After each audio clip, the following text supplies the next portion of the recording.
Hello, everybody, and welcome to the PMP End of Month Review for February 2022. My name's Matt, and I'm joined today by three fellow members of the PMP. We have Alex, Jim, That's me. Hi, guys. and our resident tech wizard, Roger. To start off, we'd like to say a huge thanks to Vince for all his incredible work over the years, delivering these reviews with extremely high quality of feedback. Yes, well done, Vincent. Thank you very much. Good stuff. Yep, he's been like a father to us all. We would literally not be here without Vince. I think that's fair to say. Our goal here is to provide feedback, something similar to painters of all skill levels submitting on the PMP Facebook group. Since it's more of one than one of us, we'll be doing this as a round robin, so we'll take turns reviewing an entry submission, and at the end, the other guys will have a chance to chip in. This will end up being a little bit longer, probably, than the previous reviews, but we're aiming to give you a bit of personal feedback from everyone, if possible. And we'll be aiming to give constructive feedback to help each of us develop as an artist and to overcome any specific challenges that we may be faced with. This month was an open month for submissions, so we'll be reviewing all sorts of entries. In the coming months, we'll have categories to streamline the submissions and give an opportunity for more detailed feedback on those minis. As always, if you would like to submit a piece of review, check the events page in the PMP Facebook group and click on the event for the current month. There's a description there on the category and what we're looking for in your entries, like photos wise. We're very keen for your feedback from you guys on our responses, so feel free to leave a comment below. Let us know how we're doing, and it will let us grow in the experience as well. We've had a great response for our first month doing this, and we're really excited to get into it. Okay, so to start off, we've got a beautiful bust from Dave Mackey. So he says it was his first competition win, based his colors on a picture of space, and any feedback on the quality of the paint job would be appreciated. Also, specifically keeping the vertical line straight on the hair. So I think we all really enjoy this piece. It's a great concept and it's very well executed. On the hair, looks to me like you've done a very good job, particularly around the crown of the head. And then with the thing with the vertical lines is you can do dry brushing just to pick them out initially with a bit of a mid-tone. You can use edge highlighting, but you don't want to do every single edge. What I find works very well for this kind of thing is to use the point of your brush, lock your hands together, put your hand actually on the bust, and then just do a little short movement with the brush to create a short, thin line. And then starting from the highlight and working in, you flip it over, and then do the same thing, starting from the highlight, working up, and you get this kind of tapering brush stroke, which tends to look very naturalistic. I think the hair, as you've done it, looks quite well. It definitely gives the impression of that star peel there.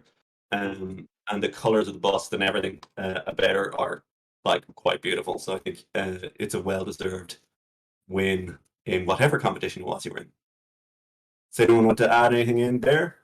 Yeah, I completely agree. I think the same, mate. I think the hair looks really, really nice. Although, if I was going to be picky with the hair, I mean, I'm saying the hair because that was the main Yeah. point of feedback. It looks like there's a little bit more than 50% of the hair is actually black. So if you're going to paint black hair, then 50% of it needs to be black, and then the rest would be sort of highlight colors. So I think where the midtones are, you could possibly just broaden those out a little bit more, and then just reiterating what you said about picking out the individual strands. That was a really good point, Matt.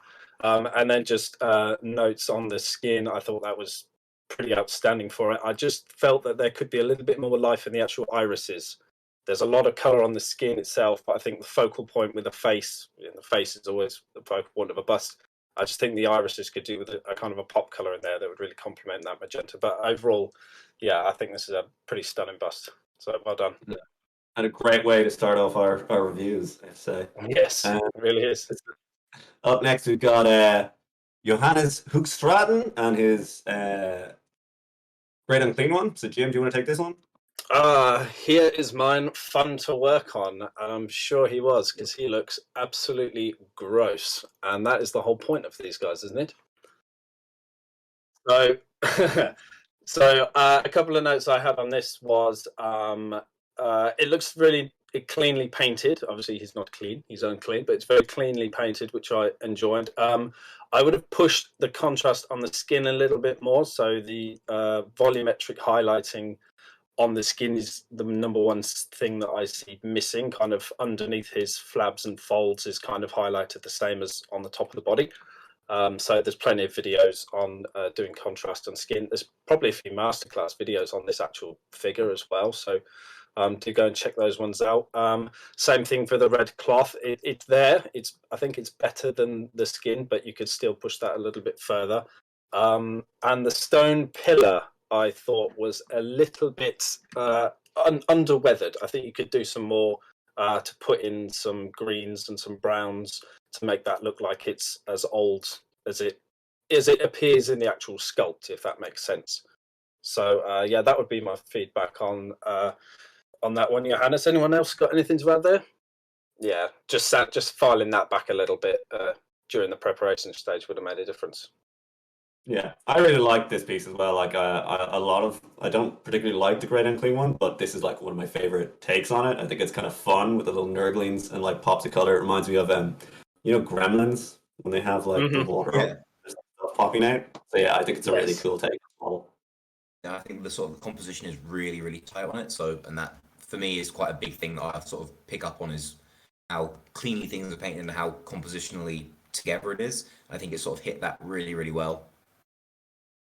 Yeah, great rust as well. Great weather in the verdigris and the rust is really cool. Cool. So we move on to Sergey Demchenko. He's submitting to Vince. Unfortunately, we're not Vince, but we will do our best to be Vince for you, Sergey. And he's got his Altar of Corn. Looking for feedback on the gold and the NMM and the reds. So Alex, do you want to take that? Yeah. So yeah, just looking for the NMM and the red. I think particularly NMM on sort of large things is quite. There's a lot going on there. Like I know you mentioned that you found it tricky because of like the multiple viewing angles. To be honest, for me, I say a lot of the time, don't worry about the viewing angles. I know it's a bit hard when it's a big terrain piece, but more important than where you're looking at it from is where your light direction is and where you're sort of seeing that coming from. Because if you match it all to that, then the angles will look not perfect from every angle, but it'll look good from every angle. So just sort of on that specifically, I wouldn't worry too much. The NMM you've got here looks really nice. I think it sells quite well across it. I really like sort of the gold color palette as well, particularly with it sort of looking quite aged and not new bright metal. It works really, really well for sort of an atmosphere.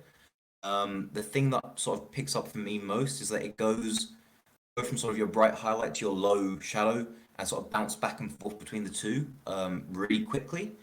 And sort of for big models and sort of big terrain pieces as well, which I mean in general I wouldn't paint terrain in NMM. You're braver than me for that. But sort of you need to have sort of more like a volume of metallics. So the place that it sort of feels really easy to explain it for me is just on sort of the top of the like the flat bits at the red panels, the very top of them.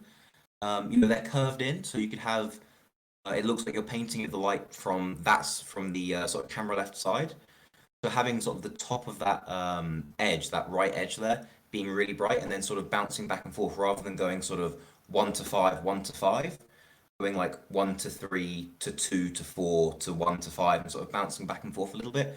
So it creates not just that metallic effect, but the feel of a volume there. That's really what I've got to say on the metallics. It's really good in a lot of ways.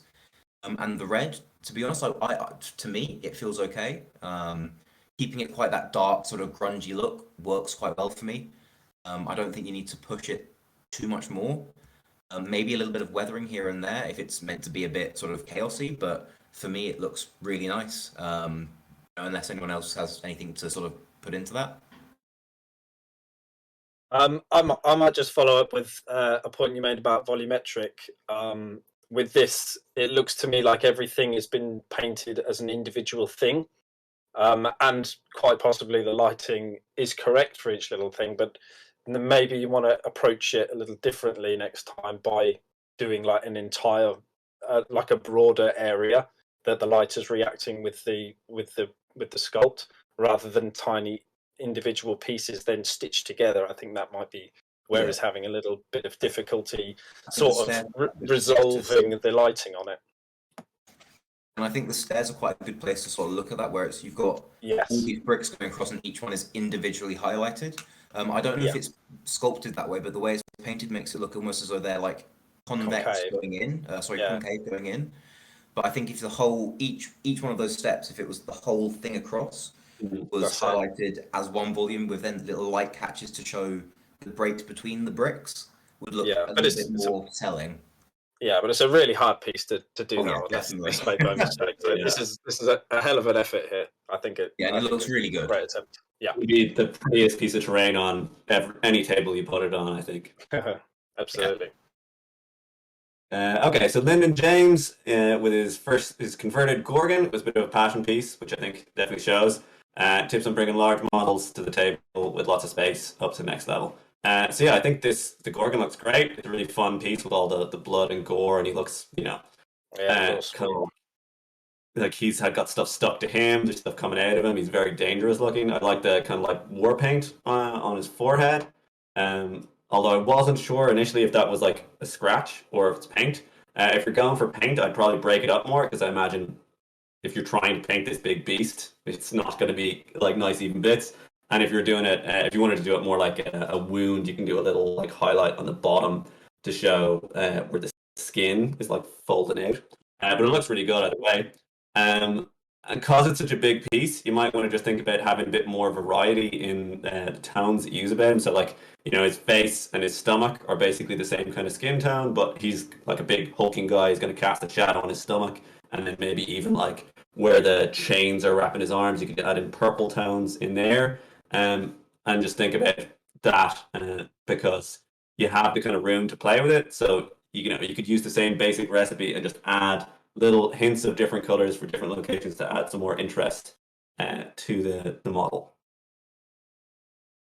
I think Roger, did you want to say something about the base? Yeah, thing I want to say about the base, it's telling a story. Like the Gorgon is crashing right out of the woods. Really nice work there by putting up a little story in the base.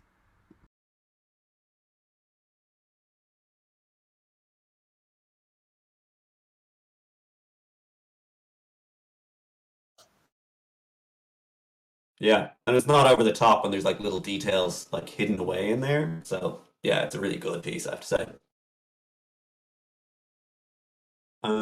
So moving up onto Paweł Rosicki, and he's looking for feedback on the goals and the OSL on his Skaven dude. Jim, grab this one. Yeah, sure. So I love the way this thing looks. We talked about this last time we flipped through the pictures.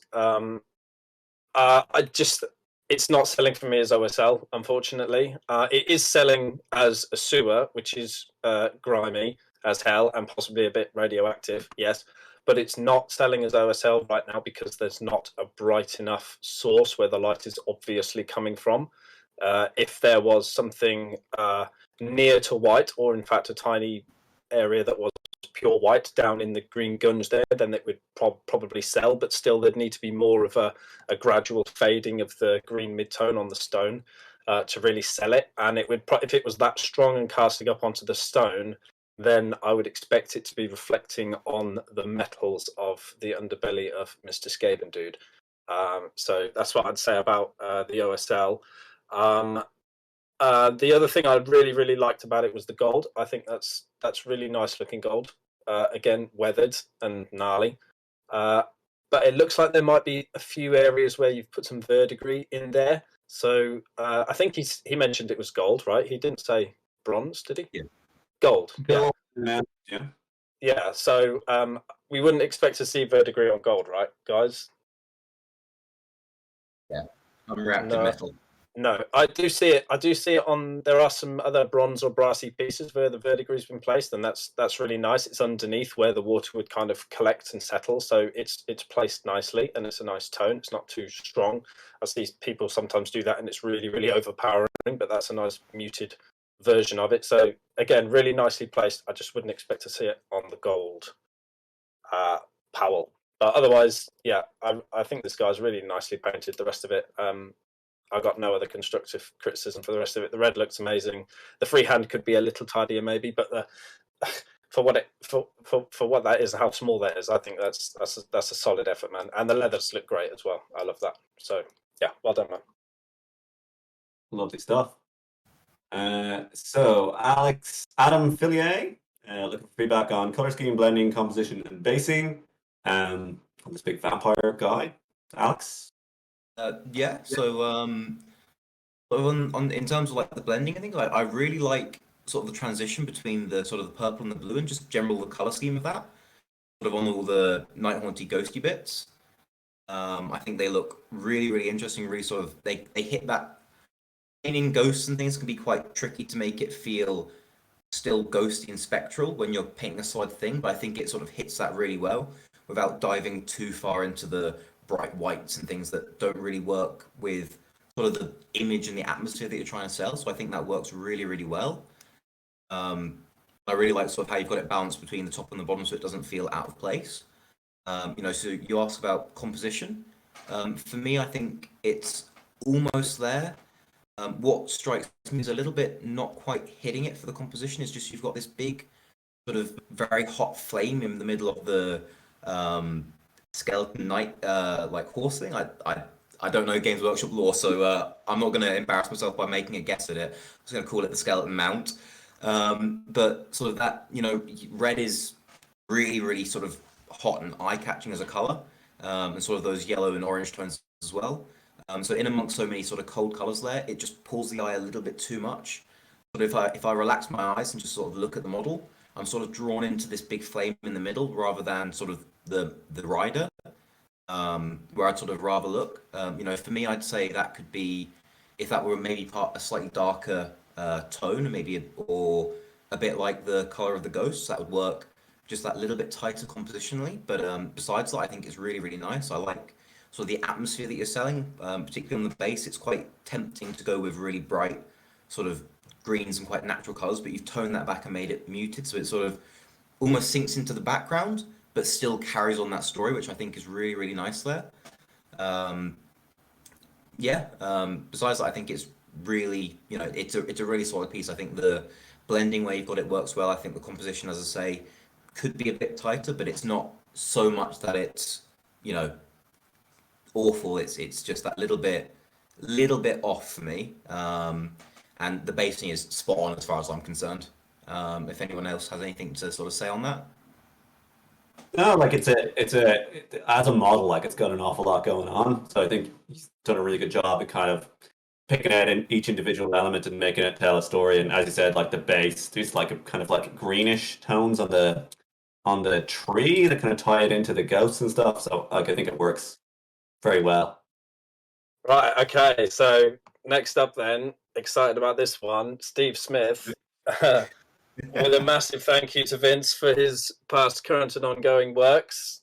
Round of applause to Vince from all of us, well deserved, the legend that is Vince V. What an awesome submission this is. Much larger army product that he's going through right now, but he's not pushing each piece to 100%. Now, I would love to see what 100% is doing, because this is pretty outstanding. He's going to push his OSL technique on the weapon coils specifically. So looking at those first then, awesome transitions, lovely colours, ties in really, really nicely with the rest of the armour colour. Which it must have been quite tempting to do a completely different colour, like maybe the way you've done his eyes with that kind of glowing red. But that would have drawn so much attention to the weapon. You would have had to balance that on the spear. And if you did that, you could have made quite a nice triangle from this viewing angle that I'm looking at, which is kind of front on, so you can see the spear and the plasma coil and the eyes. But actually, I think the way you've done it is actually nicer. There's a lot more attention in the face that way, I think. So all of the contrast is absolutely spot on. The tonal variation, as Vince often talks about, is definitely there. And the weathering is pretty superb as well. The only bit of pushback I might suggest with the weathering is on the decals and the little freehandy bits that don't seem to have any weathering on them. So they don't seem quite as integrated into the piece unless they're kind of pretty magically enchanted not to take any damage, which I think is a little unlikely considering the scale of this dude. But yeah, on the whole, this is an absolutely stunning submission, man. It's awesome. Love what you've done with the metals and the base as well. As Alex said on the last one, how it's the colors are muted down in tone, but there's still colors there. So this the model on top really is a striking, imposing figure on top of it. But I can see purples in there, and I can see browns and greens. It's awesome, man. I really love it. It's great. Anyone else got anything to add there? Yeah, so just similar to what you were saying about integrating I'm going to go with decals, 'cause that's what I've always called them. We can call them Decals. decals. There you go. But just on the decals, I think it's the top-down view, just the photo just before the video. You can sort of see where the light glint sort of can pick up just the edge where the decal finishes and the model starts.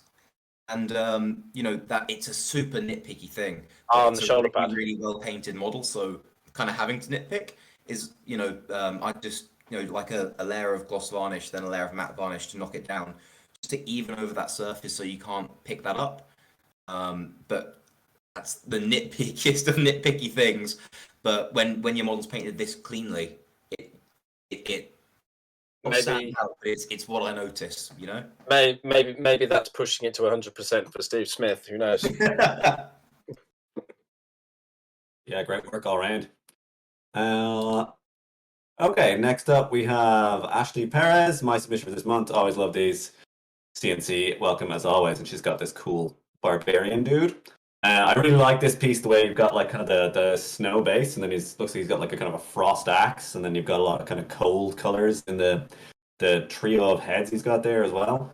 The only thing I'd say you could improve upon immediately is just looking at his beard. It's very white, and there's not much kind of like difference to it. So if you even just use a wash to kind of pick out some of those details, and you might even want to go with like more kind of a salt and pepper kind of thing, because the rest of him, he's like, muscly and suntan and everything. Maybe he's not quite old enough to have a completely white beard, but that's, as a matter of choice.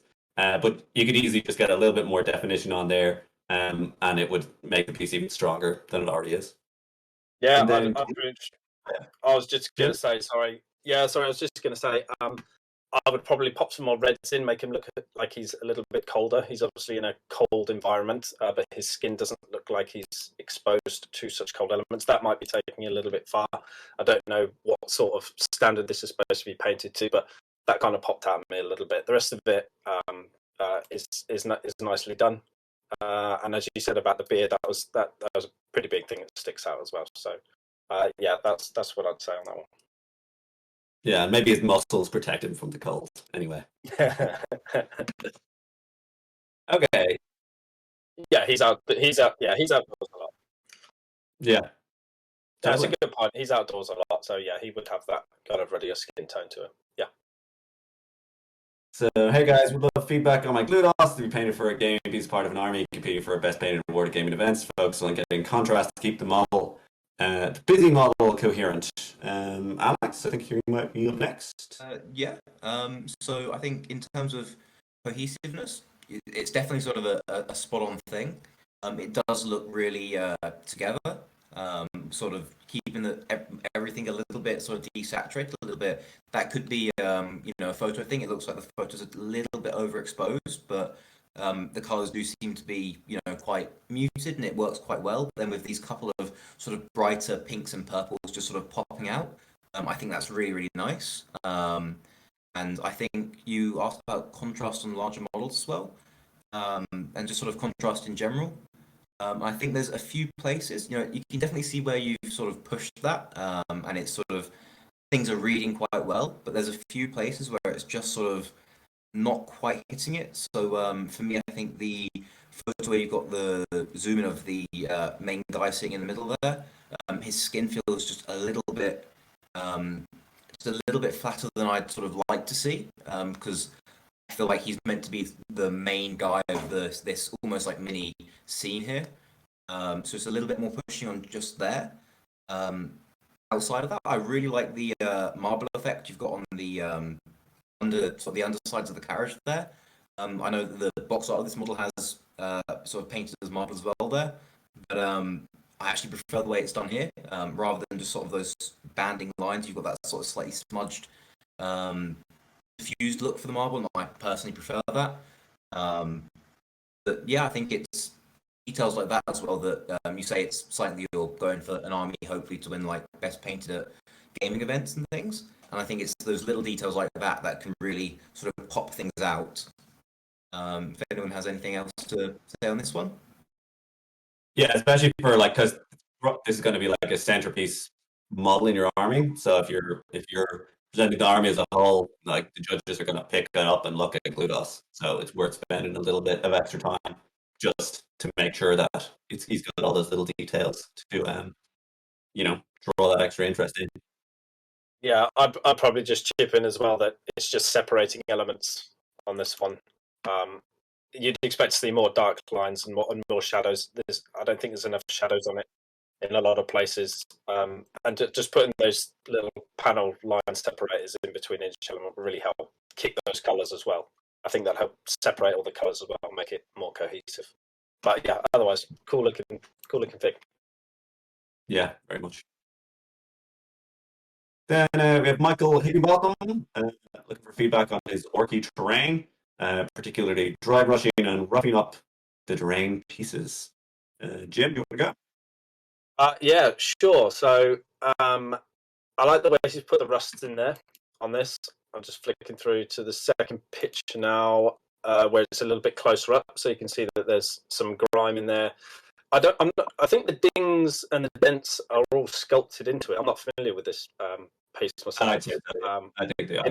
It is sculpted, yeah. So I'd probably suggest helping it out a little bit by exaggerating those with paint. So putting your darkest colour in the actual dent and then your highest highlight colour at the bottom of it. Tricky to do on the more vertical lines, but just you'll have to pick which side your light is coming from. So if it's coming from the right, then the highlight will go on the left and vice versa. So picking out the dings and dents like that would really help. You could also use like sponge dabbing with different colours to make it look like paint is peeling. And you could also use some more streaking grime. So all of this rust is it's on there and it looks good, but round bolt heads in recesses where water could collect over the top of edges where it kind of dribble and run down. Indeed, where there's a dent or a ding, you'd still see streaking going downwards as well. So if you were to add some of those elements in across it, I think those would be the next steps to take it up a notch. But I mean, what a piece, man. I think it looks really cool as it is. There's one thing I miss, which is dirt from the ground, which is splattered up. Oh, splattered up from the bottom, yeah. And maybe use some pigment powder for the corrosion and all that gunk and debris. Yeah, good point, man. I agree. And then one thing that I sort of picked up on straight away with this is you've got the rust and you've got some dirt on there, but you've got this sort of white icon on there that's still a really bright pure white. It feels like to me that would be one of the places that would maybe not get the dirtiest, but the dirt would show up on the most, so it should be a little bit more weathered. But it's a really nicely painted piece. Again, that sort of nitpicky things of just sort of what immediately my eye goes, that could be pushed a bit more. So it's not something that's wrong. It's more of a missed opportunity. Very good. And Blake paints slow. Just like and me. well. Yeah. What is it? It's not about the days, it's about the years. Yeah, that's a good piece of advice there. We'd love some general critique of this grey sear. Is this me or you, Alex? I've lost track. I think you're on this one, I think. All right, cool. So yeah, I really like this dude. He's got a very comic book villain feel with the purple and green and yellow. You can see that a lot in because it's like a triple complementary color, and it's super eye catching and kind of jarring, and generally makes him feel like he's a bit of a it's like a Mysterio is a character from Marvel, I think, is like that, and aliens often have that kind of thing because it's very jarring. If that makes sense. Cool. So face, hair, and waist cape. So I think the face looks quite well. She's got a very interesting kind of skin tone and hair combination, which I think works for this kind of warrior queen type of thing. She looks almost kind of like someone from Stargate, maybe. The hair itself, it's like, I mean, it's not sculpted hyper realistically anyway. So you've got a fairly kind of basic two-tone kind of shade, recessed shade and highlight. You could try to push that into a more naturalistic look with some like light catches along the kind of crown of her head. And you could also, if you really want to do like stubble, because she has her hair is all shaved on one side, so you could like stubble it in. But I think it looks well, and like her eyebrows are even picked out, which is quite good. So the face, and yeah, and she's got good definition to her cheekbones and everything. And the shadow down on this side of her face might be a little bit too deep. It looks like maybe some wash might have settled in there. You could just pick it back up. It's a very small space though, so I understand why you wouldn't have. And the lips have a little bit of color, and it's not too much, so it shouldn't look like she's wearing makeup. So I think that all looks great. The waistcoat, it's a very bright, eye-catching, silky-looking fabric. I think it looks really well, and there's a little bit of kind of stipply, hashy texture in it as well. The inside of it doesn't have anything like the kind of range of value to it. Like it's just kind of white. So you could definitely put shadows in where it kind of curves around there. And then mostly I just like can't look away from the wings because they're just like white. So I don't know if that's what you were going for if they're not painted, but like they could definitely have a lot more to them given how big of a piece of the figure they are. All the elements that you've asked for, though, I think you're definitely doing well on them. Maybe he's just not finished the wings yet. But I think, like, especially like at this scale and having that face there, like, it's definitely at a good standard. Yeah, I agree, man. I really like what's happened with the waistcoat on the red side. I think that sells really well. You could, as you said, maybe bump up the texture a little bit, but you can see it there just in the highlights. And you obviously do only see it in the highlights, not the shadows. But yeah, I agree with everything you said about the whites being particularly weak in terms of value contrast. Yeah, it is a problematic color because true, whites. it is. Thing is, white It's isn't white most of the time, so you have to paint it in. Yeah, as you said previously, I think one of the top tips is don't paint white. You paint it grey, and you only reserve the actual pure white for the highest highlights. That's how to really sell it. Same goes for black. You only paint black in the very deepest recesses. You've got to use other colours like of what it's interacting with. It could be greens, purples, or blues. But mostly, when you start painting black or white, you start painting it grey and you shade it which way it needs to go. But this looks like, as you said, it's a pretty dead white come out of a pot and gone all over. So yeah, there's probably some good videos. Vince has probably got some exploring colours on white, has he? Maybe. I'm not sure if he's done white. He definitely has not done white in general. white. Definitely doing white though, yeah. So maybe check those out, John. But yeah, for what you asked for, yeah, I think you're doing really well with the face and the cape. So yeah, good job, John. Cool. Next is Martin Rodwell, painting on and off for 6 months. Did this Nurgle Sorcerer dude. Looking for feedback generally, but more on the contrast. He blended in yellow into all of his colors to give it a kind of an overall tonality. I want to know what we think of that. So Alex? No. Jim? Yeah. Oh, is it me? Yeah, I really like the hues on the skin. I think working that yellow in there has made him look really like sickly and not particularly alive. But there is life in the skin, if that makes sense. So yeah, I'm enjoying the colours that you've used in the skin. But I would say that the darkest spots could probably go a little bit darker. The highlighting is pretty nice at the top of the hand. You can see the difference there with how the highlight on the top of the hand is completely different to like on the belly and on the hip. So the volumetric highlighting is coming through there really nicely, but I just take the shadows a little bit deeper in some areas. Can't see much of this guy's face. Again, I don't know how much of this is the volume, the shadow that's being cast from actually your photos. So maybe you want a little more direct light coming from the front, just to highlight that. I can't see if there's actually been any detail included in there or not. I think I think he only has half a face anyway. Does it? Does he? Yeah, or certainly Right, it's very. right. I've seen other versions of this model, and it's like chin, basically. Just chin. Okay, Yeah. Not a focal point for it. What else did I think? The blade rust looks really good. I like that. But probably add a little bit more in the crevices there. So if it's been out in the weather and got this rusty, and it's nice that you've put some fresher rust in there as well. So you've got the brighter tones, you've got the more ruddy and the browns. There should also, I think, be some in the crevices in the blade. You can see the little dings and dents in there. So I would expect those to be a bit more rusted, and possibly one or two areas on the edges as well. So I like the way that you've delivered the effect. I just think it could be dotted around elsewhere. That would really help sell that just that little bit further. And the only other thing I noticed really was just maybe push the contrast on the green of the robe a little bit more. That's looking a little bit flat, to be honest. It's kind of blurring into the base as well a little bit. They're really, really close, those greens. But again, there's only one sort of viewing angle here, so I can't really tell where the robe ends and the nurgly green rot stuff on the ground begins. But I do like the way you've delivered the parchment. That looks really good, and the rusty chains and bells.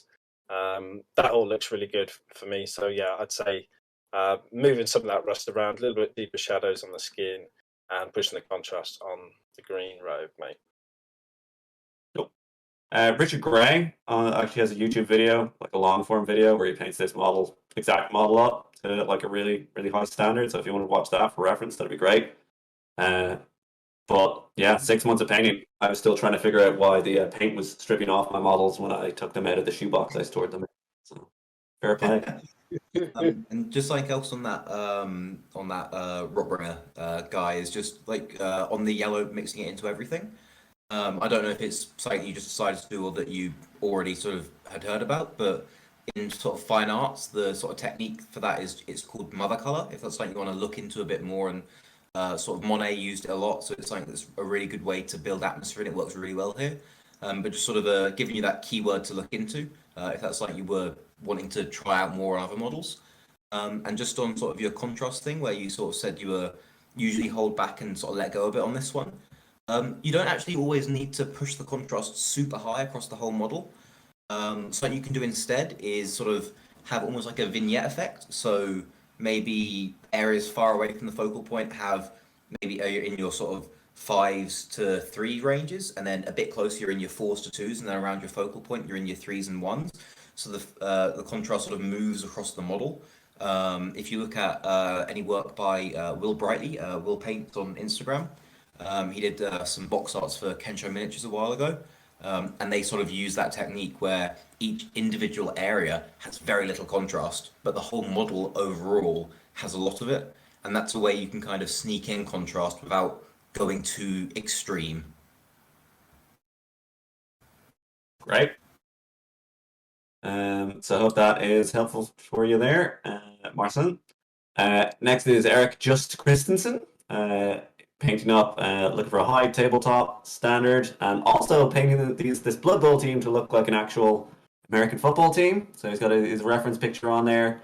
Having trouble with the chrome helmets and the blue true metallic metal on the armor. So I think, Alex, this is actually you again. Yeah. So yeah, I think you asked at one point if we thought it was sort of you were aiming for high tabletop and whether sort of we thought it was reaching that. I don't want to say any which way. I think that's something that is what does high tabletop mean? What does tabletop mean? It's things that mean different things to different people. You know, at the end, I think you also mentioned that it was a commission. So at the end of the day, Mhm. you know, if you're meeting sort of the level that they want and they're happy with it, what we would call it, or what you would call it, or someone else would call it, isn't overly important. I think people can get a bit too caught up in terms of the level they're reaching. So, you know, what matters is, does it look good? And yeah, it looks nice. You know, I think that the Blue TMM actually works quite nicely. Um, I think it works quite well. It sort of sells quite well. It's got, you know, it's a little bit brighter a blue than sort of the sort of colors of the uniform for the team you're going for were, but that doesn't matter too much. You know, it's in that same color scheme area. I think the freehands are quite nice. They're quite successful. Could they be a little bit tidier? Maybe a tiny bit, but it's not. You know, they're readable and they're clean and they're clear, and that's what really matters. For the red and the sort of silvery color on the helmets, I don't think the red is actually all that you know, bad. I think it's quite nice. I think it works quite well. What stands out to me as being the most different is, like you say, the bright metal on the bright silver on the helmets. And I think where it's sort of not quite working for you, and where you're sort of not quite hitting what you want to with a bright metal, is I think you've just started with the wrong base tone there. Looks like you've sort of painted something that's maybe like a lead belcher type value in there, and that's not. You can't go brighter than you've sort of started with. Particularly with metallics, getting really, really bright white, almost metallics, is quite hard if you're going to start with something as dark as sort of the grey sort of you've gone for. So all I'd say is that is a simple, like, easy thing. It's not a big thing. It's just a different metallic to start with, and then shade that down rather than trying to build up. So something like the Scale 75's White Metal Alchemy, or I think it's called Quicksilver by P3, is also quite a bright silver color. And that's all it is for me, is just start with a brighter color. It's sounds a bit sort of obvious when it's stated that way, and it almost too simple. But if you want a bright color, start with a bright color, you know? Sometimes the simple trick is the one you need, though, isn't it? Yeah. There's a couple of chrome paints as well, aren't they? The Molotov one. Yeah, Squidmar reviewed a couple of really, really powerful chrome paints, so that might be a good way to go to get those helmets popping up. Well, even though this is not my team, as you might guess from my 49ers cap, nice job, but the thing for me here is that the metal and the cloth seems to be the same material. There's no texture or something like that in there. That's a good point. Yeah. Yeah, you're saying that the two different materials are reflecting the light in too similar a way, whereas we would obviously expect the metals to be more reflective and interacting with that light more aggressively than the cloth would be.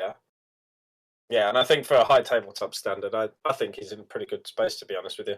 I think if I was going to spend a couple more hours, the only things that I would take on were brightening up the helmets and tidying up the freehand, to be honest. I think the rest of it for high tabletop is pretty spot on, to be honest. Don't think too hard about it, man.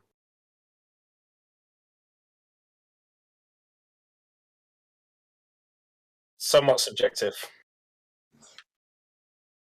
Exactly. Yeah. Depends on the table you're playing on. Mhm. Okay, so we'll move on to Connor Boyd. Picked up Estrella from Pedro Fernandez Works, if I'm not mistaken. I love his bust. My daughter got it for Christmas. So I think she's really well done. You got some feedback already in the general group. Just one thing I would throw at you here is I can still see her skin color. You obviously painted the skin color initially, and she still got the sides of her clothes and the sides of her hair along here still have the skin color on them. And I was stalking you on Instagram and found one of your other busts is like a Gorgon, and she has the same thing. And it's a really easy fix. That'll just tighten things up a lot. You can just use a darker color and just go back in and kind of glaze it repeatedly into those areas. and that'll like basically get rid of that kind of bright line of skin tone that's sort of highlighting the fabric and the hair where it shouldn't be. And like otherwise, like I think she's obviously a very attractive piece, and you should be very happy with her. You guys have anything to add? I'd like to throw in that I've got this a little bit zoomed in, which is probably a little bit unfair, but it looks like there's some unwanted texture on it. Maybe paint wasn't properly dried before the next layers went on. Or that might just be imperfections in the sculpt. I don't know. I've not painted up, but just smoothing those things out on bust is really important because obviously everything's in such a bigger scale. That's the stuff you're really, really going to notice. The eyeballs for me look a little bit squiff. I think it looks like her left eye is a lot more horizontally angled than her right eye, and that might just be a case of just tidying up the blue iris a bit. It looks like it cuts across horizontally a little bit too aggressively. But if you look at her left eye, so the right on the picture as I'm looking at it, sorry, that's got a beautiful, beautiful curve to it, and that's selling the effect of that eyeball being angled more horizontally, whereas her right eye, it looks like she's looking down from this picture. So just straightening those two up, I think, would make a huge difference. And then the only other thing I had really was to maybe pick out some individual hairs. You got some nice colours in there, really nice colours, and you're sort of laying out the sheen of the hair quite nicely, but just smoothing those out together because hair transitions are very, very, very smooth. And getting some individual sort of highlighted strands. We talked about it earlier. You could either, well, I don't think you could dry brush this one really because the sculpted hair isn't really there, but you're going to have to go in with a really sharp brush and draw those lines in manually, which is tough. It's very, very tough to do. But as with bust, with everything, you've got to push it, and you've got to push it that far. But other than that, the skin tone I think is lovely. The texture on the cloth is really, really nice. And her earrings, I'm just going to say it, they look like real metal that's been glued onto it. They are that good. They are real metal. In that case, I've seen the model sort of unpainted. I think it comes with little hoops. Oh, does it? They're actual earrings that are small, and then to scale, they look like big hoopy earrings. It's pretty amazing. Sneaky one. Got me with that one. Don't tell anyone that, Connor. Don't tell anybody, mate. We'll cut that bit out, yeah. No, nice job on the earrings, Connor. Epic earrings, man. Beautiful. Love it.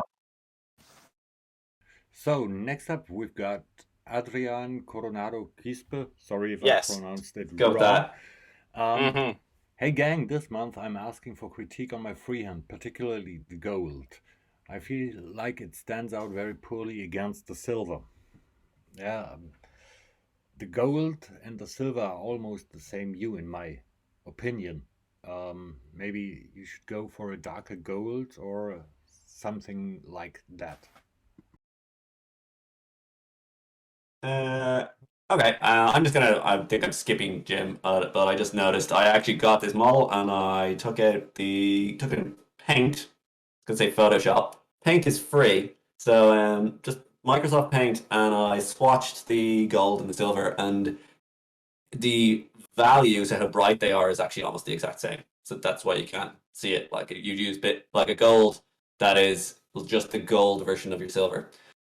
So if you want to have the gold and you have it on the silver. So one way that you could kind of get around that is if you were to paint your freehands in black first, and then paint it gold over that, but like don't fill out the whole black outline, so you have a little black line around it, and you'll notice on your little eagle thing on the wing that's got like a black line of wash around it, and it's way more distinct than everything else. And also like the yellow of the kind of hazard stripes and stuff of the other freehand you have on that's not metallic is standing out a lot more because it is non-metallic on silver, so it immediately stands out much better. And the Fatefire Fury thing, like that looks great. It looks like actual like art that would be on the fighter jet. So I think like fair play on that. Yeah, I agree with you saying about separation on this one, man. I think that would really help. Really, really help. It needs more black lining and just separating the elements. I think that would make a pretty huge difference as well. Yeah, and I think on the gold, I think on the photo that's quite zoomed in on like the front, it actually looks like the gold isn't. It could be a photo thing, but it looks to me like the gold isn't actually fully covering there. In a few places, so that could also just another layer of thin layer of paint. You know, metallics struggle with coverage anyway because they've got that metallic pigment in there as well, which dilutes the colored pigment. And then it's also gold, which is even worse because it's not just metallic; it's also yellow metallic, and yellow is notoriously bad for covering. So I think it's also not quite standing out because your gold isn't quite as bright as it could be. So if that might be, I know you mentioned Matt undercoating in black and then leaving that thin line, but to me that sounds like a bit like painting yellow over black. That's going to be a bit tricky. I'd say undercoat of maybe an ochre, and then have that little thin black line just around the outside. If it's paint it black, then paint it ochre, then paint the gold on to keep that black line there, but giving you something to help the gold along. Give it a bit of a boost. Cool. So Jim, do you want to take the next one there? I kind of gazumped you. Yeah, Lazy Peon. So I've posted this on the regular group already. So it's the Vengorian Lord for the Undead Bretonnians he's been working on. So he's going for a mutated undead Pegasus feel with a foot vampire instead of the half and half regular model. So let's take a look. What I noticed first about this guy was this looks like pretty heavy washing has gone on here. I'm looking at a picture on the back at the minute. You can really see it on the stones and in some of the recesses on the wings as well. So you kind of got to watch out for that. It's a bit, you can go that heavy with it, but then you've got to come back in and smooth it out. And it looks like you've done that with dry brushing as well. So it looks like it's been very heavily washed and then dry brushed, and then kind of left there. So I'm feeling if you could sort of set higher values with your dry brushing, that is to say brighter highlights towards the top and on the shoulders and some parts of the wings, and then reserve the kind of the more mid-tone dry brushing you've got in the minute for some of the lower areas, and then glaze everything back over with like a sort of dead flesh kind of green element to it. That might help tie it in a little bit better, because at the minute the skin for me isn't pushing contrast enough. It's got a good depth in the darks of it, but it's too generally applied. It's not respecting the volumetric highlighting that you'd expect to see. So you've got dark shadows everywhere, even where there wouldn't be any, if that makes sense. And then the dude on the ground, he's nicely painted. That's a cool Harlequin pattern that's going on down there, but that's all I can see when I'm looking at it, because those colors are so bright. Red and blue together, they do work, but red is such a powerful color, and there isn't any other striking red like that across the rest of the piece. That is nicking a bit too much attention for me. So you could address that either by sort of toning the colors down in general, or weathering it, and then try to incorporate some of those colors across the figure elsewhere. Yeah, that'd be my feedback for you, Lazy Peon. So anyone else got anything to say there? Yeah, I was thinking like it's a really cool conversion. Like, if someone tells you this is an undead Pegasus, you'd be like, yeah, I see it. like, I think it is, yeah. And it's a really cool idea. Like normally it's like a centaur type model. You just cut off the torso and put on a head. But if you're gonna do that, you could like I was thinking if you had like a pennant or like reins or something coming out of its mouth, and then you could color them the same color as the cloth on the foot vampire, and that would kind of draw the two of them together, because you've got a bit of the red and blue checkering on the like loincloth of the Pegasus, but that's like tucked away and underneath. Oh, you know what he does, yeah. Yeah, but having a bit more up on top would kind of more sell the idea as well of like this is the mount and this is the rider, as opposed to them just being beside each other. Yeah, I hadn't even spotted that because it's so tucked away in there. I hadn't even seen that, but yeah, I agree with what you're saying. Yeah. And it's a really cool army. I've been following it, and it's obviously a passion project, and it's coming on very, very well. Alistair Mitchell Glenn painting some sort of Space Marine. Looking for feedback on the NMM style, the glow on the chainsword. Alex, I think you're up next. Yeah. So I think I'll start on the glow because I think that's the I think that looks really nice. I think everything's painted with not as much sort of in terms of the skin and things. It's all painted with not as much contrast as it could have. But I think that works with this because it paints quite a nice low lit sort of environment, and that works really really well with OSL. You can't have something casting loads of light if it's in a really bright environment already. So I think that works. And I think the OSL itself is really nice. For me, it sort of sells well as a glowing light, but it lacks a little bit of sort of those bright hot spots in the sort of light source. And you've kind of treated this is a little bit more of a nitpicky thing because you've got the really nice sort of fade away from the light, and it does sell in that way, but you've kind of treated all of the materials there exactly the same. So something like where you've got this gold trim, that would maybe catch a bit more light and reflect a bit more sort of specular highlights than the armor would, even though it's a little bit further away because it's a more sort of metallic material there, so it's a bit more reflective. But that's kind of again a nitpicky thing. I think the OSL works really well. On the NMM, to me, it doesn't quite read as NMM on the sort of gold details on his like speary staff thing. Again, don't know GW, don't know the law, not going to try and find a term for it. But you've got sort of the colors right for what it looks like you're going for a gold there. But your actual highlight placement and your contrast is not really correct. You don't quite go bright enough to get those sort of specular highlights to sell it as metallic, and where you've put your sort of light diffraction pattern, it doesn't really sell like a metallic piece. Normally we'd expect sort of for the flat panels on the sides, for example, the light to collect at the bottom and be sort of go from a nice sort of light to dark transition with a few sort of highlight points and sort of a couple of gradients along there, and have those nice edge highlights of specular highlights and glint highlights, I like to call them. But we're just not quite getting there. As for any other elements, I don't know if you're going for like full NMM on the models like armor and I think it's called a jump pack, jetpack thing on his backpack. But those work a little bit better. I think they sell a bit more cohesively and work a bit more sort of volumetrically. I think round shapes work better for NMM to learn on than flat shapes. I think they're just generally a bit easier. So it sells better there. But the flats especially just aren't quite reading as NMM to me. They're not quite hitting that sort of metallic sheen that they need. If anyone else has any points.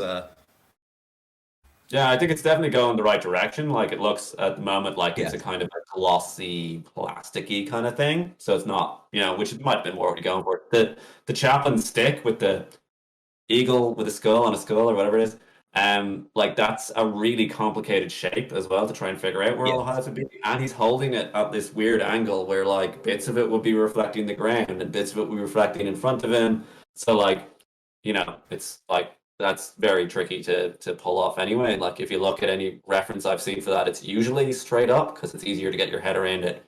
So don't be like in any way disheartened. Like as Alex said, you've got the right colors and you're definitely going the right direction on it. Yeah, sort of with that, what you just sort of reminded me there to say is with NMM, particularly with complex shapes like that, you need a really, really strong and clear light direction for sort of your light source, which also ties in really well with OSL, and sort of having a contrasting sort of opposite side light works quite well. Whereas I sort of get a general impression of a sort of zenithal top-down lighting scheme here, which is maybe not making things much easier for you. It's not necessarily going to make it really hard, but you've sort of lent in with you've not put all your aces in your spaces sort of thing to make it sell the best it could. So hopefully that helps. And we'll move on to Duarte Lima painting another bust by Pedro Fernandez from Insomnia Miniatures. It's the Seville Bishop, like really creepy dude being eaten by rats. And looking for trying to make it creepy and dark, but I don't think worked. Any advice as to why? Does it look creepy and dark to you guys? It looks creepy as hell. Yeah, it feels like a hit creepy and dark. Yeah. Great choice of colours on this, man. The purple and the green. And then Yeah. using a different green for the eyes and the pustules on him as well. And Really, really eyes nice. They have pupils, which makes him look like really insane as well. Yes, yeah. And Yeah. they've got that hot spot of white in them as well, but then the pupil, yeah, it's really nice compositionally, I'd say. But I'm feeling that there's not really enough hue in anything, really. Unfortunately, it looks like everything's on the scale of 1 to 5. Again, 5 being deepest shadow and 1 being the highest highlight. It kind of feels like everything's like a 4 or a 3, if that makes sense. I think the gold, you can see some gold has been sort of highlighted with some silver in some places, but again, as Alex said before, you've run into the problem of opacity, where it's not really covered what's underneath it properly, so it's not really coming out as a really strong highlight. So I think there's an area on the glove across the knuckles. Looking at the side-on angle at the minute. Where the highlights seem to have gone a little bit higher, so that's working a little bit better for me there. But if you look at it from the back and from pretty much the front on angle, you can see on his sort of cardinal's cap thing there, you would expect to see a much stronger volumetric highlight straight down the middle of that, and then carrying down across sort of the top of his shoulder and the top of his arm, this forearm that's pointed up towards the light. It's all just not going high enough in terms of value contrast for me. And then there's a picture from the other side where pretty much his entire. Okay, so our next entry is from Alessandro. It says he normally paints for enjoyment. He's trying to push himself to higher standards, and this is his best work. Very nice piece of work. And try to push as far as he can. What do you think he can work on? And he says the steel of the weapon is just kind of painted, so not to review it too harshly. Alex, do you want to take this? Yeah. So for this one, I think straight away the things that sort of stand out to me is it's really sort of cleanly painted. Sort of everything's in the right places. I know I've sort of mentioned that for quite a few, but for me that's a really big thing that I like to pick up on. And I like how it sort of the highlights there in that slightly Games Workshop style with the extra edge highlights and things. It works quite nice to give a striking look. What could probably be worked on for me is just it looks like you've applied a wash over the cloth, and it's just a matter of like the shape of the volumes and things. Washes don't work the best on sort of smooth and flowing sort of shapes like cloth and fabric. So if you want to work on something specifically, you'd probably say go towards maybe moving towards more of a layering style. Or any other sort of blending technique if you want to get some sort of shades and highlights on there.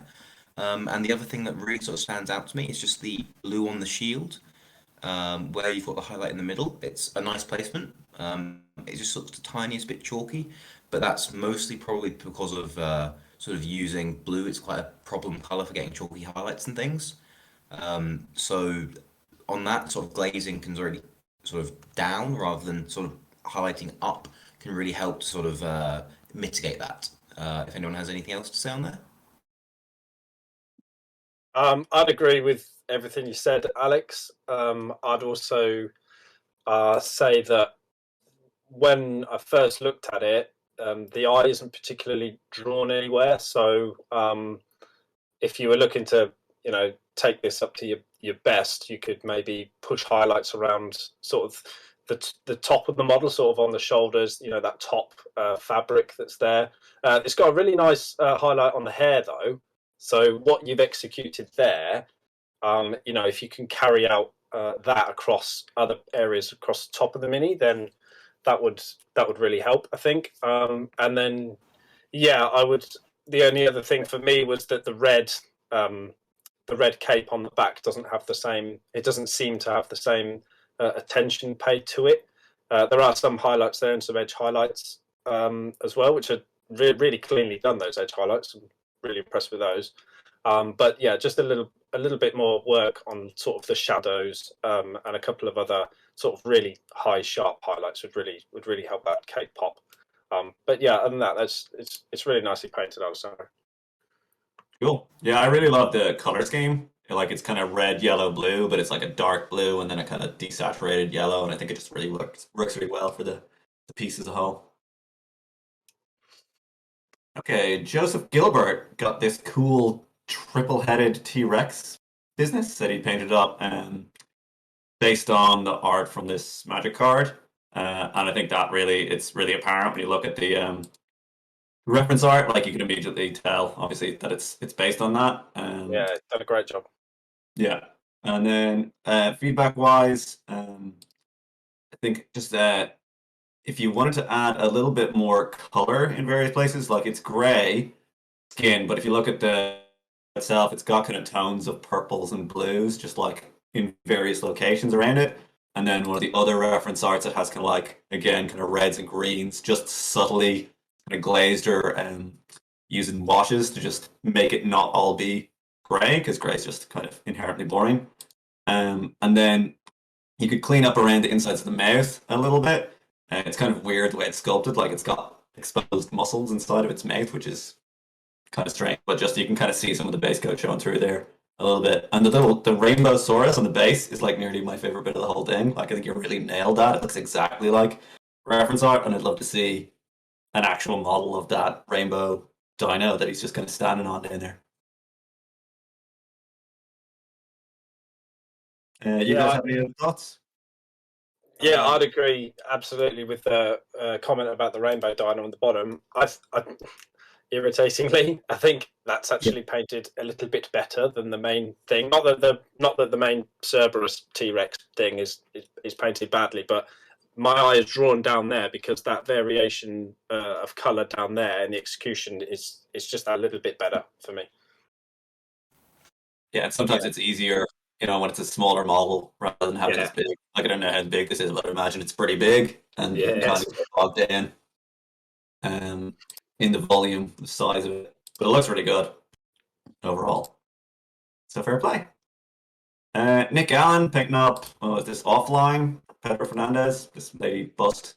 Jim, do you want to take this? Looking to paint to a competitive level with like technical or aesthetic choices. Yeah, sure. Firstly, this thing looks really great, Nick. I love the what you've done with the leather, particularly. That is exactly how you paint leather. I think the weathering on the chest piece as well, really nicely done. The way you've integrated the color beneath the black marking, where it's kind of chipped and scratched away. That's really nicely done. The streaking and griming is perfect on that, I think, as well. Just the right level, not too much.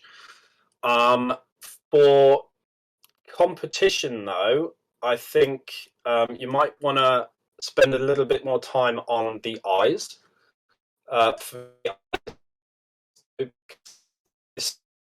This picture, so I don't know whether those eyes are actually a lot cleaner. Oh, there's a close-up picture there. Yeah, the close-up picture shows it nicely. Just smoothing it out a little bit. You've got everything in there that needs to be there, sort of the black line around the lids and indeed also around the iris, which is very, very tricky to do. But competition level, that needs to be sort of hyper smooth. Like what you've achieved with the skin tones, those are really nice transitions in there. So just tidying up in the eyes, because that's obviously the main focal part for it. I'd also probably like to see a little bit more blue in the skin where the shadows are. It seems a little bit light on shadows, but I think that's quite a picky thing. But for competition, you sort of have to be. But yeah, overall, this is a pretty stunning bust, man. So yeah, well done, Nick. Anyone else got something to say? Yeah, so for me, I sort of agree with pretty much everything you said there, but just something that sort of stands out to me as well as maybe an area that could use a little bit more attention is just the hair. Just in the way that it's sort of highlighted and things, it's not quite how hair works. It goes really, really bright, almost sort of quite a glossy look, so the highlights can go just a little bit higher on there. I don't know what quite sort of you're going for here. whether it's meant to be sort of as dark as it is, and you've just sort of gone up sort of as far as you feel comfortable going with the highlights and could just push them a bit more, or whether it's that you want that sort of reddish Albany tone to be the actual color it reads as, and you've gone a little bit too strong in the shadows. But I just sort of pushing the highlights there. And then on the close-up photo of the face, it's a really, really minor thing, but it's something that I always sort of pick up on busts, is the main highlight for what looks like your sort of ambient light seems to be coming from the sort of camera top left, but then your glint highlight on the eyes is coming from the right. So it's just sort of, it's a super, super minor thing that for a lot of the times you'll gloss over and not really notice, but it's because you say you're sort of wanting to push those sort of competition levels eventually, you need to, those minor things are the sort of things that a judge will pick up on. Cool. Yeah, I think it's Like really, really. Yeah, it's a very good looking piece by all accounts. I was going to say the same thing about the hair, where it's kind of like, if you want black hair, you should have a small area where it goes to this kind of reddish brown, and then white highlights, like or very light highlights, which is the refracted or scattered light from the hair. And if her hair is actually brown, we wouldn't expect it to have like bands of shadow across it that would go to black, because it should just be a brown there, and it should also still have the high highlights. I think aesthetically, like, it's pretty much, you nailed it, like, in that she's got this really weathered looking gear and everything, and she's got this really good face, apart from the scar running through it. It's really strong.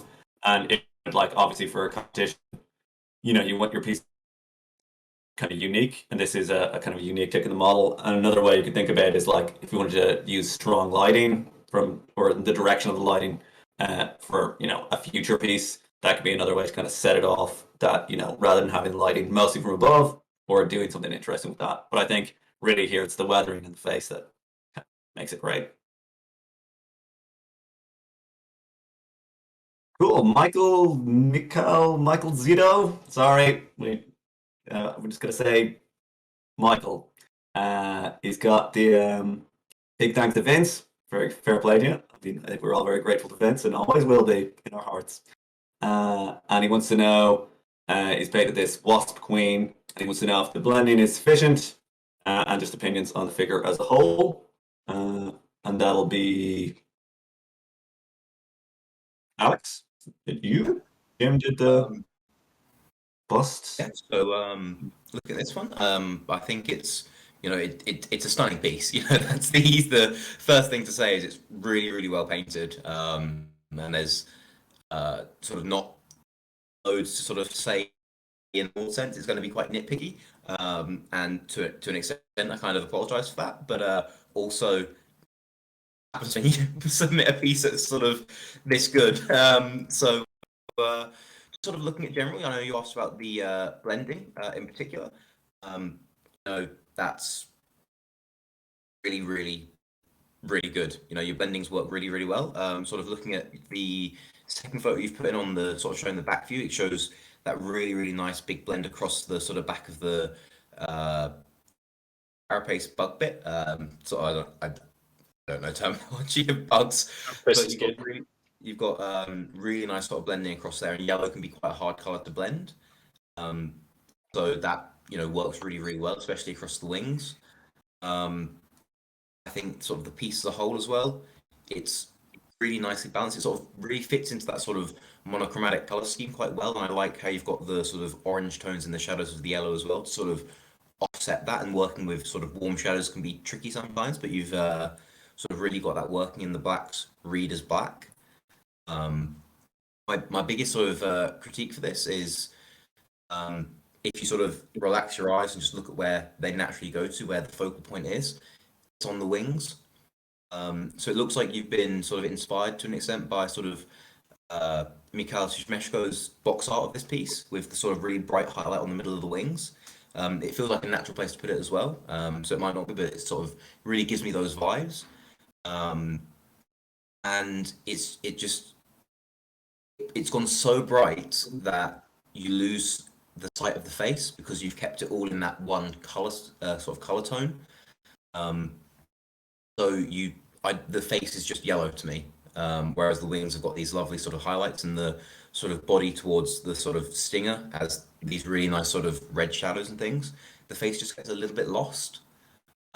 So that could be a case of maybe keeping the wings a bit paler and going brighter on the face, or mixing some of those color variations and color tones, or just something to pop the face a bit more is really the biggest thing that stands out to me here. If anyone has anything else to add there? Yeah, I'd agree with you, mate. My eye's drawn not only to the wings a bit more, but also the thighs. Those are painted brighter than the face as well. So exactly what you said. But for me, also, I'm pulled a little bit down towards the knees as well, rather than the face. But yeah, I agree with everything else you said. I'd maybe the black, the highlight on the black is maybe a little too small and rough, but I think that's super picky. But the rest of it, yeah, it's stunning work, man. Lovely blends, beautiful colours, and a lovely scheme overall. So yeah, well done, Mikkel. Yeah, you can see like the face is a little bit tricky in that she's got like two sets of eyes, so already it's kind of confusing. There isn't that kind of natural contrast with the composition of the face. So you can see in a lot of the box arts for this series, they kind of cheated and they have the face actually just be a lighter color than the whole rest of the model. A little bit So that paler. would be yeah, exactly, and that'd just be a way to kind of single it out in there. The whole highlight in the wings looks amazing with the circularity to it. I think if I was being super nitpicky, which I think is what you're maybe looking for, on the back, there's like the kind of triangular lines pointing down. There's like a reverse edge highlight in them, which is like one of the only bits of it that looks painted, where I can look at it and be like, that's a line of paint. So if you wanted to thin that out or smooth it out in some way, you could, but I mean, I couldn't. So fair play to you. It's a great piece altogether. Max Pombert, looking for feedback in the Mall Russia. He's painting up these orcs. I've seen a few of them. They look great. Painting for just about 2 years and looking for a high double standard. And this is me. So this guy looks like really good. I like the basing theme. The color scheme is really good with the kind of blue and purple. I think you've got everything basically picked out. Like I can see where all the scales are. I can see a nice bit of variation in the scales as well going across the body. And the rider is fairly distinct from the mint, which is a good thing. And the scheme overall works really well. Ties in really well with the army as well. I would say on the color kind of composition of it, there's a little bit to do with like there's the kind of blue cloth coming into the face, which is a little bit distracting, and it's kind of hard to read the face. And you've got this kind of ideally, I would have that not be so strong, and then you'd have the blue wraps on the hands, and then the blue face of the rider, creating this kind of like triangle. Whereas now it's kind of confusing as to whether or not you're meant to be looking at the face of the rider or the beast. And then as well, you've got the kind of tiger striped axe, which is super awesome, but also somewhat like distracting. So on pieces like this, it's always you kind of want to paint everything to the best of your ability, and like everything on the armor is picked out and looks great. But sometimes having so much going on because it's in the nature of the sculpt, it can be you want to paint some things with a little bit less color or a little bit less contrast or just a little bit less interest, so that we know where to look more. And I think yeah, you kind of have to split your choice here. Is it going to be the piece first or the rider first? And probably you were going for the rider with the bright blue face. And the only other thing is, if you wanted to, because it's such a big hulking monster, you could do a bit of like a cast shadow under it, like so at the ground just like washes and run them in towards it to make it look like it's casting a shadow on the ground. Just separate it from the ground and make it look more impressive as well. But it's a great looking Mog Russia, and it's definitely gonna look like 2 years of painting. This is a very high level. You're lucky to even have a painted army after 2 years, so it's great work. Thanks a million, and thanks for submitting, Max. Eric MG, looking for feedback on this blue flame sword. Spent hours trying to decide on the color of it, and the non-metallic metal on this Dragonborn dude. Jim? Yeah, sure. Spent hours deciding to make it normal fire, green or blue. I think the blue's the right choice here. I think that fits in nicely with the with the theme, with the blues and the purples, and kind of that magenta that you've got going in the skin and in the cloth. The sword for me has got a little bit too much white in it to sell as fire. It actually sells best when the area of the hottest part of it is actually really small area of white. So it's got good sort of travel in the blue. It's all there. I've just reduced that white volume a little bit to help that sell as the hotspot. But I think it's really nicely done, and a little glow cast on his hand and on his face. I'd love to have seen some more pictures of this actually from other angles, but it looks like there's a really nice glow cast down onto the top of the head. You've got the occlusion shadow after it, and then you're going into the hues underneath, sort of the magenta and red tones under there. So that's really beautifully done. The NMM is, I'm going to make this picture a bit bigger actually. I think the NMM is really good, really nicely placed highlights, good deep shadows, and there's some sort of secondary reflections as well where I'd expect to see them. So that's all really nice. It looks like you've gone for sort of a brushed steel. So if that's what you were going for, then that's a wrap. That looks great. If you wanted the more smooth kind of appearance, then a few glazes here and there just to smooth those down and bring them together if you wanted to, but I think it looks pretty boss as it is, to be honest.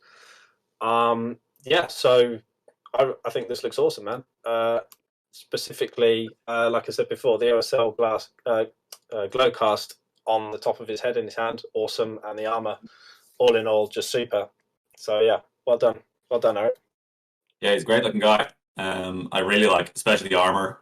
Just like the way, as you said, it's got the kind of brushed steel, and it's got a nice color to it, and then kind of it's a little bit gritty and worn looking, but it's still kind of shiny. I have a kind of pet hate of flaming swords, just because I find they kind of like force you to paint your model in a certain way. And you know, I think you've done a really good job of it here, having it be blue and then casting the light in on him. I'm gonna post a link. There's to another take if you want to do on like a darker blue, just like for reference, like if you don't want it to be so white, because I find, especially if you have a model like this and he's holding a flaming sword, like the OSL looks really good, but also isn't. I mean, if we want to talk about realism, it's a flaming sword, so who cares? But he's holding it in a zenithal position and he's lit in zenithally, so the actual effect of that light would be practically nothing, and you'd be able to see the actual sword in it. And that's why I hate flaming swords. Like if you look at Game of Thrones, whenever they light a sword on fire, you can see the sword inside because fire is actually transparent. But I think considering that, try and pull off the OSL and the NMM and the position of it and the lighting and everything, done an amazing job. So fair play to you. I'll stick that link in just if you wanted for your own interest in the comments.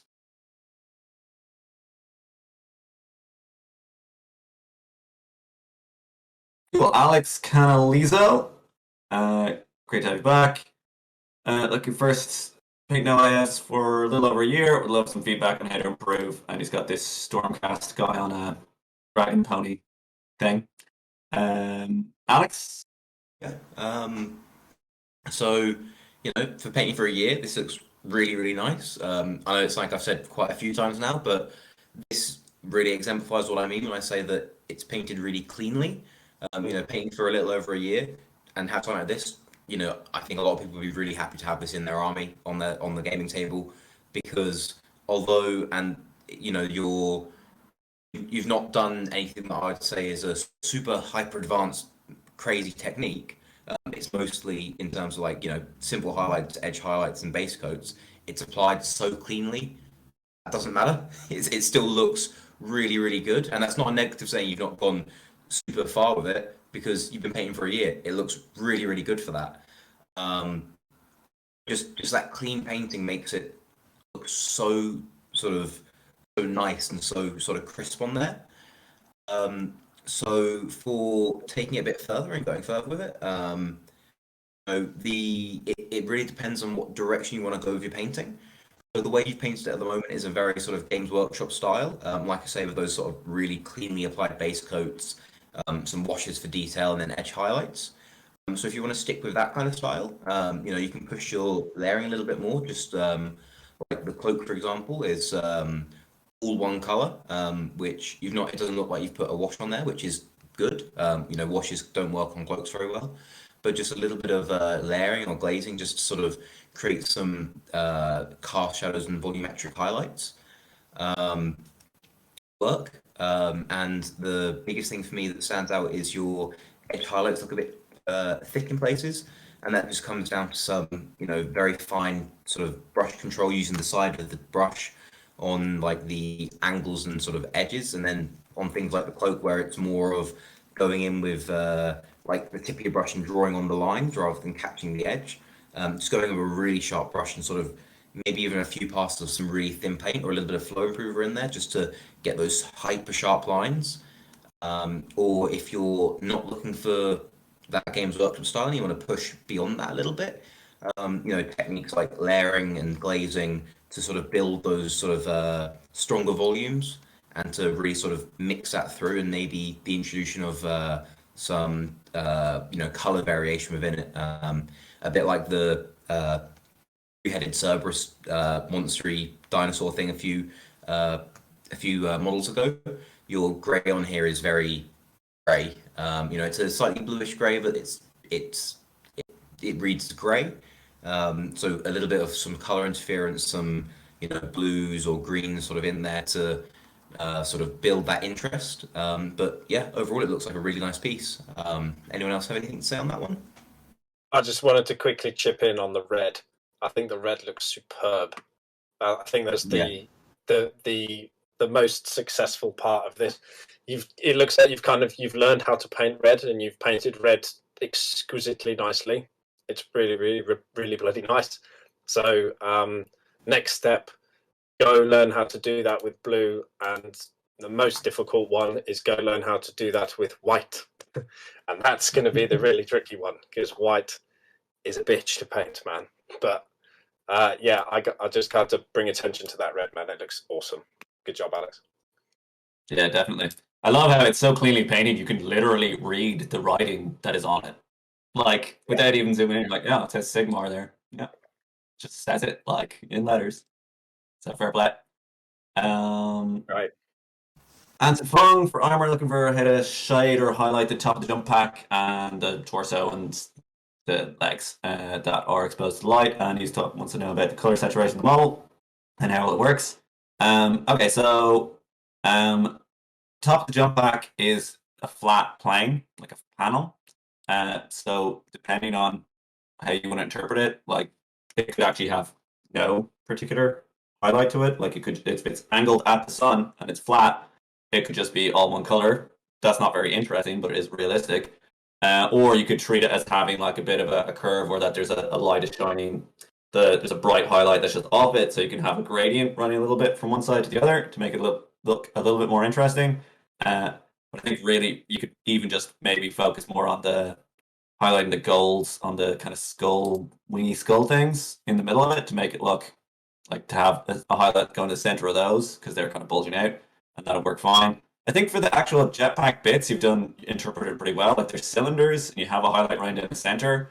You should carry that over to the white though. So obviously paint the side parts of the white in a grayer, offer white to make that read well. And the same with the legs. Like there's cylinders, you could have the light more be kind of going in a strip down the middle and then fading out towards the sides.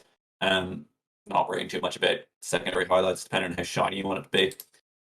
So I think you're going down the right route in terms of looking at it volumetrically. But just look up shading cylinders if you want to see a reference for it, because most bits of a Space Marine, if they're not a flat panel, are a cylinder or like a sphere.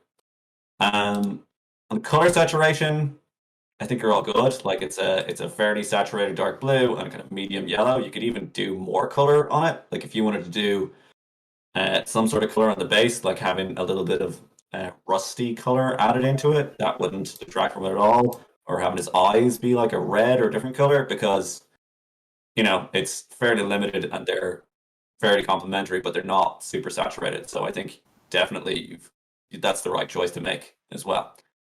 You're better off having your colors look a little bit more muted than having loads of strongly clashing colors in the model, and you could, you have room to add a little bit more, be it through weathering or through just another element that is a different color. If you wanted up at the face in particular, draw attention there. But I think got nice highlights, drawn our eye up towards the eyes, and in terms of the contrast, you could just say on the dome of the head, add like a spot highlight. But I think it looks pretty good as it is. Does anyone else have any other thoughts on that? I was going to say, Ansom, if you're having difficulty figuring out how to paint a shape, there's loads of videos on YouTube. Miniac has got one, how to shade and highlight any shape. It's a really, really great video. So go and watch a few videos on how to treat specific shapes. It will depend entirely on where you're deciding the light's coming from, but if you've kind of got the Games Workshop approach of 4 lights coming from every side, then there's loads of videos to help you through with that. And failing that, look up zenithal priming if you haven't before.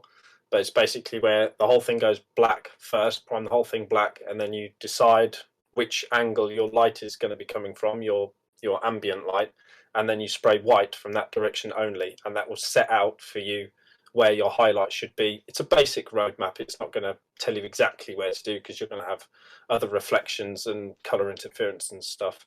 But it's a really great place to start. So look up that video or any video on highlighting specific shapes, and zenithal priming, and hopefully that will help you out some. Nice. Now we have Bardos Foray. He has his converted Shaggoth for his centerpiece for his Beastman army. Looking for feedback on the overall piece, in particular his glowing eyes and the metal. Looking for a dark steel and the flesh on the torso. So Jim? Yes. So glowing eyes, roaring success, I reckon. That sells nicely.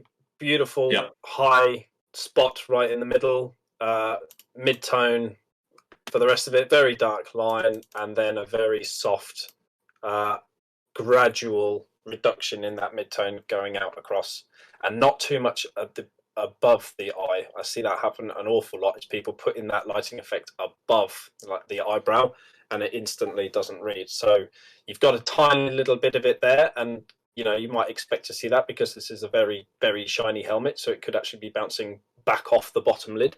So that sells very, very nicely to me. I really like that. The dark steel, I think, could use a little bit more highlighting in some places. It looks a little bit like stone.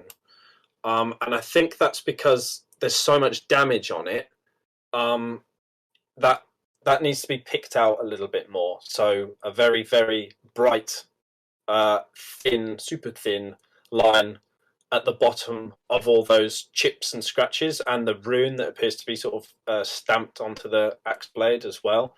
I'm taking the axe blade as kind of a microcosm, but this is the same story across the rest of the dark steel. And also some more sort of reflections in the metal. I know it wouldn't reflect as well as like highly polished metal, but I think some other light lines and gradients dotted around would help it sell a little bit more like metal.